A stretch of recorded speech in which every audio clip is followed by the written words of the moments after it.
Levée de rideau pour la Katiba d'Ibn Walid dans le nord de la Syrie. Une trentaine de civils et de déserteurs sont réunis pour l'annonce de la création de cette Katiba, une nouvelle unité combattante. Une annonce enregistrée.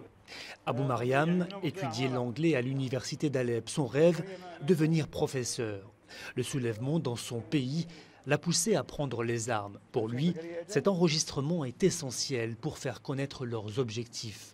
Il sera posté sur YouTube le jour même. Cet enregistrement prouve que nous ne sommes pas des terroristes ou des milices qui ont fait défection de l'armée régulière. Les déserteurs de l'armée régulière sont les plus expérimentés. Ils viennent des quatre coins de la Syrie. La plupart refusent d'être filmés par peur des représailles contre leurs proches.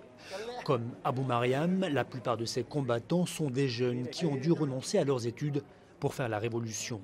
Certains ont encore du mal à manier l'unique armement de la Katiba, la Kalachnikov. Peu importe, ce qui compte pour eux, c'est d'aller au front et vite.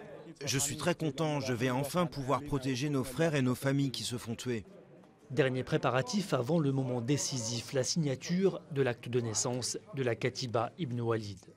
Nous annonçons la création de la Katiba d'Ibn Walid et sa participation à la guerre à Alep et ses environs.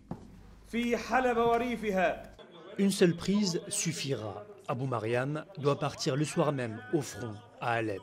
Il y rejoint la brigade At-Tawhid, la plus grande unité de la ville.